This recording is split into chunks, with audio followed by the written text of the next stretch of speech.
Okay. இன்னைக்கு என்ன பார்க்கலாம் அப்படின்னா, நீச்ச கிரகம் என்ன மாதிரி பலன்கள் செய்யும்?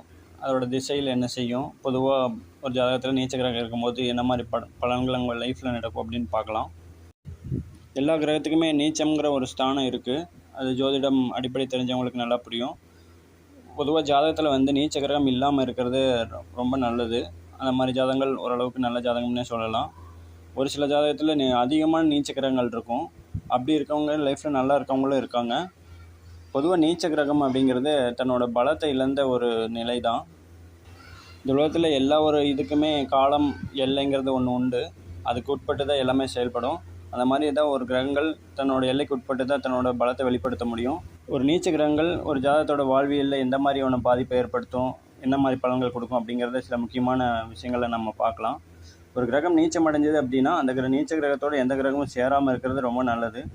அந்த நீச்ச கிரகங்களோட வீட்டில் எந்த கிரகம் இல்லாமல் இருக்கிறது ரொம்ப நல்லது. அப்படி சேர்ந்தோ அந்த வீட்டில் ஒரு கிரகம் இருந்து ஒரு 2 கிரகம் கூட இருக்கலாம். அப்படி இருந்து திசை வராமல் இருக்கிறது ரொம்ப நல்லது. அப்படி வந்ததுன்னா கண்டிப்பாக அதோட பாதிப்பை கண்டிப்பாக காட்டும்.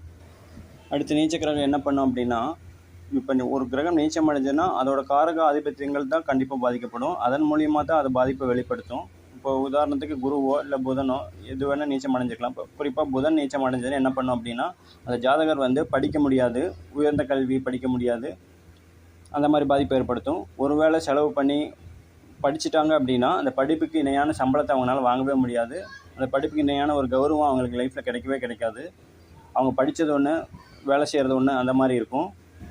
இது சடகாரகத்துவத்தில் பாதிப்பு ஏற்படுத்தும், உயிர்காரகத்துவத்தில் பாதிப்பு ஏற்படுத்தும். இப்போ புதன்னா தாய்மாமன் வகையில் அவங்களால உதவி இல்லாமல் போகிறது, அவங்களால சண்டை பாதிப்பு இந்த மாதிரி பாதிப்பை ஏற்படுத்துறது, அவங்களோட ரிலேஷன்ஷிப் நல்லா இல்லாமல் போகிறது, அந்த மாதிரி பாதிப்பு ஏற்படுத்தும். இப்போ குரு நீசம் அடைஞ்சது அப்படின்னா அவங்களால ஒரு நிறைவான பொருளாதாரத்தை அவங்களால சம்பாதிக்க முடியாது. அப்படி நிறைவான பொருளாதாரத்தை அவங்களால சம்பாதிச்சிருந்தாலும் அதுக்கு ஈக்குவலான கடனை கொடுத்துரும். பொருளாதாரத்தை கொடுத்து செயல்படாத ஒரு நிலையை கொடுத்துரும். பணம் நிறையா இருக்கும், அவங்களால அதை பயன்படுத்துகிற சூழ்நிலையை கொடுக்காது.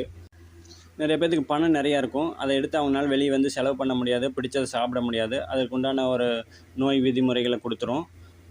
அந்த பணத்தை அடுத்த தலைமுறை தன் குழந்தைகளோ பேர குழந்தைகளோ பயன்படுத்த முடியாத ஒரு சூழ்நிலையை கொடுத்துரும். வாரிசு இல்லாத ஒரு நிலையை கொடுத்துரும். ஏன்னா குரு நீசம் அடையும் போது குழந்தை, அடுத்த வாரிசுகள் இவங்களை பாதிப்படைய செய்யும். இந்த மாதிரி நீச்சக்கிரகங்கள் தன்னோட காரகத்துவத்து மூலிமா பாதிப்பை ஏற்படுத்தும். இப்போ நீச்சனோட வீட்டில் ஒரு கிரகம் இருந்தால் என்ன பண்ணும் அப்படின்னு பார்க்கலாம். நீச்சனோட வீட்டில் ஒரு கிரகம் இருந்தாலும் அந்த கிரகம் வலிமை இழக்குங்கிறத உண்மை. நீச்சனோட வீட்டில் இருந்து ஒரு கிரக திசை நடத்தும்போது அதோட பலன்கள் ஆதிபத்தியங்கள் முழுமையாக செயல்படாது. அதோட பலன்களும் நமக்கு மிக குறைவாக தான் கிடைக்கும்.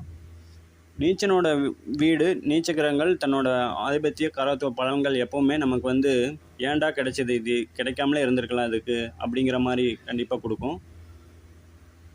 உண்மையான ஒரு நீச்ச கிரகத்தோட பலன் என்ன அப்படின்னா அவமானம். அந்த காரகத்துவத்தால் நம்ம தொடர்ந்து அவமானத்தை மட்டும்தான் சந்திப்போம். அதனால் நீச்ச கிரகத்தோடு எந்த கிரகமும் சேரக்கூடாது, அதோட வீட்லேயும் எந்த கிரகம் இருக்கக்கூடாது. நீச்சம்னாலே அவமானம், தகுதி குறைவு அப்படிங்கிறத உண்மையான அர்த்தம். இந்த நீச்ச கிரகத்தோட பாதிப்பு கம்மியாக இருக்கணும் அப்படின்னா அது கேந்திர திரிகோணத்தில் இல்லை ஒரு லாபஸ்தானத்தில் இருந்ததுன்னா அதோட பாதிப்பு கம்மியாக இருக்கும், வெளியே தெரியாது. குரு பார்வையில் ஒரு சுக்கிரனோட வீட்டில், குருவோட வீட்டில் அந்த மாதிரி இருந்ததுன்னா அதோட பாதிப்பு கம்மியாக இருக்கும். நிறைய பேர்த்துக்கு 2-3 கிரகங்கள் நீச்சமாக இருக்கும். அதிக நீச்ச கிரகங்கள் இருந்தாலும் அவங்க லைஃப் நார்மலாக தான் இருக்கும். ஏன்னா எல்லா கிரகம் நீச்சமாக இருக்கனால அவங்க அதையே லைஃப் ஸ்டைலாக மாற்றிக்குவாங்க, அதை ஏற்று பழகிக்குவாங்க. எதை மேலே அதிகம் ஆசைப்பட மாட்டாங்க.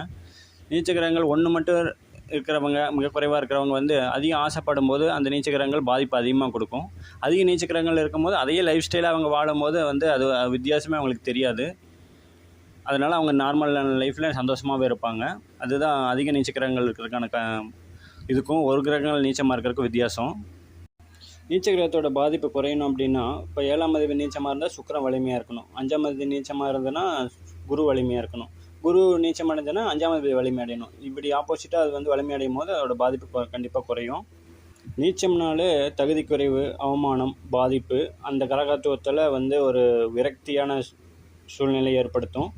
இப்போ 7ஆம் அதிபதி நீச்சமாக இருக்கவங்க மேக்ஸிமம் மேரேஜ் லைஃப் பார்த்திங்கன்னா அதனால் அவமானத்தை சந்திக்கிறது, அதனால் ஒரு வெறுப்பை சந்திக்கிறது, விரக்தியில் போகிறது, இந்த மாதிரியான அமைப்பை கண்டிப்பாக ஏற்படுத்தும். அதே மாதிரி 5ஆம் அதிபதினா அதோட காரகத்துவத்தில் பாதிப்பை கண்டிப்பாக ஏற்படுத்தும். இன்னொரு விடயத்தில் வேறு ஒரு தகவலை பற்றி தெரிஞ்சுக்கலாம். சேனலை சப்ஸ்கிரைப் பண்ணாமல் சப்ஸ்கிரைப் பண்ணிக்கோங்க.